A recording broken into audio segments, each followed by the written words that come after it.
How to build muscle. देखो, muscle gain is equal to lifting weight and eat protein. Because जब भी हम gym में जाते हैं, वर्कआउट करते हैं, वेट उठाते हैं, उससे हमारे मसल का ब्रेक डाउन होता है। हम अपनी मसल को टॉर्चर करते हैं जिससे हमारी मसल टूटती है।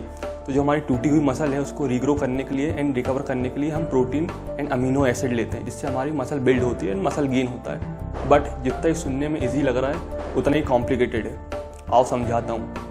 तो ये कुछ पॉइंट है, अगर तुमने ये पॉइंट समझ लिए तो तुम्हारे लिए मसल बिल्डिंग बहुत ही ईजी हो जाएगा। सबसे पहला है प्रोग्रेसिव ओवरलोड। देखो, सबसे पहली बात, अगर तुम कोई भी वर्कआउट सेम वेट से कर रहे हो बहुत टाइम से, तो तुम्हें ग्रोथ नहीं देखने को मिलेगी, तुम्हारा मसल बिल्ड नहीं होगा।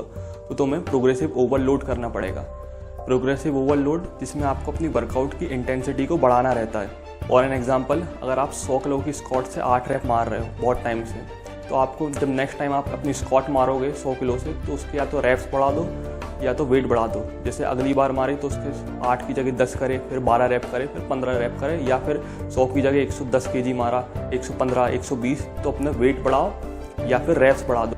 एंड हाँ, ट्रेन टिल फेलियर तक करना है या क्लोज टू फेलियर तक। मतलब जब तक तुम्हें ये नहीं लगे कि स्क्वाट के इस रैप के बाद मैं गिर जाऊंगा, जब तक स्क्वाट तुम्हें मारनी है, क्लोज टू फेलियर करना है। इससे तुम्हारी बॉडी कंफर्ट जोन से बाहर आएगी, तुम्हारी बॉडी को एक शॉक मूवमेंट लगेगा, जिससे तुम्हारा मसल बिल्ड तो होगा और एट द सेम टाइम तुम्हारी स्ट्रेंथ और एंड्योरेंस भी बढ़ेगी। Mainly muscle build in points पे डिपेंड है। How hard should we push it, how many set should we do, how many reps should we do, how heavy should we lift. तो आओ इन points को मैं समझाता हूँ। तो पहले है वॉल्यूम। वॉल्यूम मतलब the amount of work we do. देखो, इजी भाषा में volume is equal to number of set into number of reps into number of load. और भी इजी करें तो volume is equal to number of hard set into number of reps. और an example, अगर तुम bench press मार रहे हो, देखो वार्म अप सेट को काउंट मत करो, तो आते हैं वर्किंग सेट पे। पहला सेट लिया तुमने 40 किलो से, जिसके तुमने 12 से 16 रैप मारे। फिर दूसरा सेट लिया 60 किलो से, जिसके तुमने फिर से 12 से 16 रैप मारे। फिर लिया तीसरा सेट जिसमें 80 kg से तुमने 6 से 8 रैप मारे। फिर चौथा सेट लिया, आखिरी सेट 100 kg से, जिसमें तुमने 3 से 5 रैप मारे। देखो, वॉल्यूम बहुत इंपॉर्टेंट रोल प्ले करता है तुम्हारी मसल बिल्डिंग में। तो वॉल्यूम को तुम मॉडरेट लेवल पे इंक्रीज करते रहो, जिससे तुम्हें बहुत अच्छी मसल बिल्ड देखने को मिलेगी। बट इसमें भी एक प्रॉब्लम है। देखो, अकॉर्डिंग टू साइंस, अगर तुम वॉल्यूम को एक मॉडरेट लेवल पे धीरे धीरे इंक्रीज करते हो तो तुम्हें बहुत अच्छी मसल ग्रोथ देखने को मिलेगी, बहुत अच्छी मसल गेन होगी। बट अगर तुम वॉल्यूम को बहुत जल्दी इंक्रीज करोगे तो तुम्हें मसल गेन इतना नहीं दिखेगा, क्योंकि तुम्हारी रिकवरी स्लो हो जाएगी एंड इंजरीज के चांसेस भी बढ़ जाएंगे। फिर पॉइंट आता है इंटेंसिटी। इंटेंसिटी यानी how heavy the weight is. देखो, फिर से बोल रहा हूँ, ट्रेनिंग टिल फेलियर तक करना है या ट्रेन क्लोज टू फेलियर।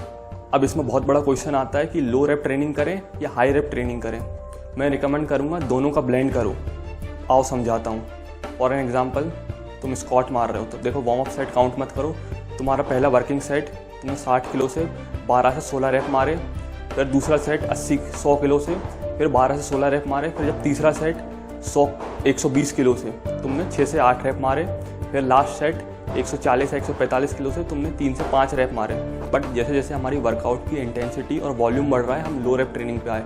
इससे तुम्हारी वर्कआउट इससे तुम्हारा मसल बिल्ड तो होगा, but at the same time तुम्हारी स्ट्रेंथ और एंड्योरेंस लेवल भी बहुत बढ़ेगा। अब आता है एक्सरसाइज सिलेक्शन। यहीं पर 90% लोग गलती करते हैं, जिनके कारण उनका मसल गेन नहीं होता है। बिकॉज जब भी कोई जिम में जाता है, वो अपने दोस्त को देखा देखी वही वर्कआउट करने लगता है। जो उसका दोस्त कर रहा है वही वर्कआउट करता है, या फिर कोई यूट्यूब वीडियो में जो कोई इन्फ्लुएंसर कर रहा है वो वर्कआउट परफॉर्म करने लगेगा, या फिर जो ट्रेनर है जो वो खुद वर्कआउट करता है वही अपने क्लाइंट को कराएगा। यही सबसे बड़ी गलती है। बिकॉज हम सबको ये समझना पड़ेगा कि सबकी बॉडी डिफरेंट है। जरूरी नहीं जो मैं वर्कआउट कर रहा हूँ वही आप वर्कआउट सेम करोगे तो उससे आपकी मसल बिल्ड और मसल ग्रोथ होगा। और एन एग्जांपल, मेरे को इंक्लाइन बाइसेप कर्ल में ज़्यादा पंप मिलता है instead of doing bicep curl. देखो, आप सबको ये समझना पड़ेगा, सबकी बॉडी डिफरेंट है। तो जिस वर्कआउट में आपका अच्छा मसल माइंड कनेक्शन बने, अच्छे फॉर्म और पॉस्चर के साथ तुम परफॉर्म करो, वो वर्कआउट फॉलो करो, उससे तुम्हें बहुत अच्छे रिजल्ट मिलेंगे। इंस्टेड ऑफ डूइंग, फिर से बोल रहा हूँ, जो तुमने वर्कआउट किसी इन्फ्लुएंसर के देखी या जो कोई ट्रेनर तुम्हें करा रहा है या किसी की देखा देखी, वो मत करो, क्योंकि सबकी बॉडी टाइप अलग होता है। हो सकता है उसे जिसका आप देख के कर रहे हैं, आपका ट्रेनर है, उसे उस वर्कआउट में ज़्यादा अच्छा पंप, ज़्यादा अच्छी ग्रोथ देखने को मिलती है, उसका मसल माइंड कनेक्शन उसमें ज़्यादा अच्छा बनता है। बट ज़रूरी नहीं कि आपका भी उसमें अच्छा, वही वर्कआउट करके आपका भी अच्छी ग्रोथ होगी। तो इस बात का बहुत ध्यान रखो। अब इसमें एक बहुत बड़ी बात आती है कि कंपाउंड मूवमेंट करें या आइसोलेशन मूवमेंट करें। देखो अगर छोटी मसल है लाइक बाइसेप ट्राइसेप तो वो आइसोलेशन मूवमेंट से भी अच्छी ग्रोथ मिल जाएगी। बट जहाँ बात आती है बड़ी muscle like legs, chest, back, shoulder, तो इसमें हमेशा बात याद रखना एक कंपाउंड मूवमेंट से ही स्टार्ट करो। हाँ, बाद में अच्छे पंप के लिए अच्छा परफॉर्म करने के लिए तुम आइसोलेशन कर सकते हो, बट स्टार्ट तुम्हें कंपाउंड मूवमेंट से ही करना है, because compound movement are very important जब आप बड़ी मसल की बात आती है। मैं आजकल बहुत सारी वीडियो देखता हूँ कि जिसमें लोग लेग के दिन लेग प्रेस मारते हैं, लेग एक्सटेंशन मारते हैं, हैमस्ट्रिंग मारते हैं, लंजेस मारते हैं, काउस मारते हैं, बट वो स्क्वाट नहीं मारते, उनका स्क्वाट मिसिंग होता है। बट अगर तुम लेग में इन सब एक्सरसाइज को कर रहे हो बट स्क्वाट परफॉर्म नहीं कर रहे हो तो फिर भी 50% तुम्हारा लेग का वर्कआउट बचा रह जाएगा। और एट द सेम टाइम यहीं तुमने अगर खाली स्क्वाट ही मार लिया तुम्हारे लेग के डे में, तुम्हारा 50% वर्कआउट हो गया। मैं एक एग्जांपल दे रहा हूँ, जब भी कोई बड़ी मसल ट्रेन कर रहे हो तो कंपाउंड मूवमेंट अपनी वर्कआउट में डालो, क्योंकि because compound movement are the fundamental like bench press, squat, deadlift, shoulder press. Compound movement तुम्हें करना है जिससे तुम्हारी स्ट्रेंथ भी बढ़ेगी और एट द सेम टाइम तुम्हें बहुत अच्छा मसल गेन देखने को मिलेगा। अब इसमें बहुत सारे लोग कहेंगे नहीं भैया body building is all about aesthetics. नहीं भाई, ऐसा नहीं है। चलो एक बात बताओ, इंडिया में कितने % लोग जो जिम आते हैं वो बॉडी बिल्डिंग कॉम्पिटिशन खेलते हैं? 5 या 10%, ज़्यादा 15%। बट बहुत सारे लोग जो जिम में आते हैं उनका प्राइमरी गोल अपनी स्ट्रेंथ, एंड्योरेंस बढ़ाना, अपने आप को एक बेस्ट वर्जन बनना, अपने आप को और स्ट्रॉन्ग बनाना। और चलो मान लो तुम्हारी बॉडी बन भी गई, तो ऐसी क्या काम की बॉडी जिसमें तुम्हारा स्ट्रेंथ और एंड्योरेंस लेवल अच्छा नहीं हो, तुम्हारी बॉडी में जान नहीं हो। तो आइसोलेशन मूवमेंट गलत नहीं है, वो भी बहुत अच्छा है, बट कंपाउंड मूवमेंट अपनी वर्कआउट रूटीन में डालो। फिर से बोल रहा हूँ, ये इससे तुम्हारा मसल गेन भी होगा और एट द सेम टाइम तुम्हारी स्ट्रेंथ और एंड्योरेंस भी बहुत बढ़ेगी। हर चीज़ में कंफर्ट लेवल मत ढूंढा करो।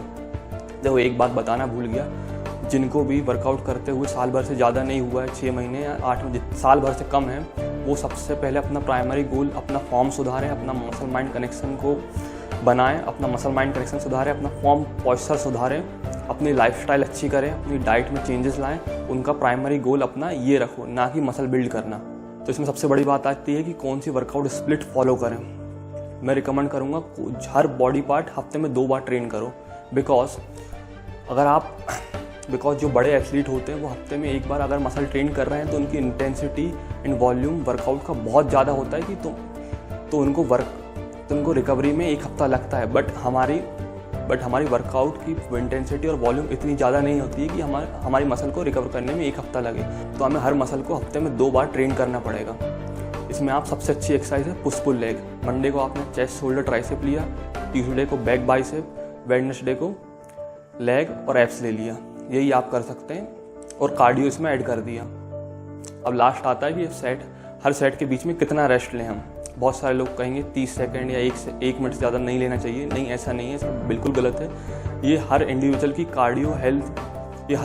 की कार्डियोवास्कुलर हेल्थ पे डिपेंड करता है। और किसी की बॉडी 1 मिनट में रिकवर कर जा रही है तो 1 मिनट का लें, 2 मिनट में 2 मिनट में रिकवर कर जा रही है तो 2 मिनट में, 3 मिनट, जितनी आपकी बॉडी टाइम ले रही है। देखो मैं रिकमेंड करूँगा हर सेट के बाद 2 से 3 मिनट का ब्रेक तो लो, बिकॉज जिस इंटेंसिटी से तुमने पिछला सेट मारा है उसी इंटेंसिटी से तुम्हें अपना दूसरा सेट मारना है, अपना 100% अपने दूसरे सेट में भी देना है आगे वाले सेट में। और जैसे ही तुम अपने सेट बढ़ाते रहोगे उसमें तुम्हारी वर्कआउट की इंटेंसिटी भी बढ़ेगी और वॉल्यूम भी बढ़ेगा, क्योंकि तुम अपना वेट बढ़ाते जाओगे।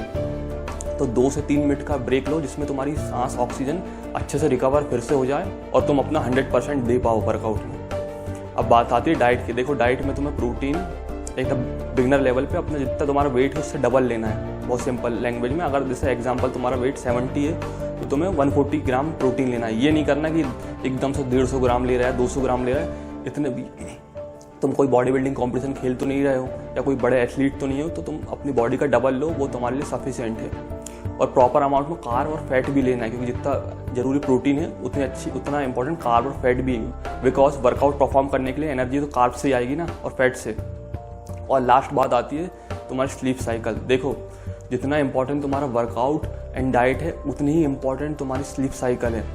तो अपनी स्लीप साइकिल सुधारो। जितनी अच्छी तुम्हारी स्लीप साइकिल, जितना अच्छा तुम्हारा रिकवरी पीरियड होगा, उतनी अच्छी तुम्हें मसल ग्रोथ देखने को मिलेगी। देखो एंड में मैं इतना ही कहूँगा, हमेशा हार्ड पाथ चूज़ करो, बिकॉज जब भी तुम शॉर्टकट चूज़ करोगे कोई तो उससे तुम्हें रिजल्ट तो मिलेंगे, बट वो रिजल्ट टेम्पररी होंगे और रिस्की होंगे। बट तुम जब हार्ड पाथ चूज़ करोगे, हाँ तुम्हें इसमें बहुत डेडिकेशन, अपना हार्ड वर्क, बहुत एफर्ट, फोकस और पेशेंस देना होगा, बट तुम्हें जो रिजल्ट मिलेंगे बहुत लॉन्ग लास्टिंग रिजल्ट होंगे और बहुत सेफ होंगे। तो वीडियो अच्छा लगा हो तो लाइक करना, सब्सक्राइब करना। थैंक्स।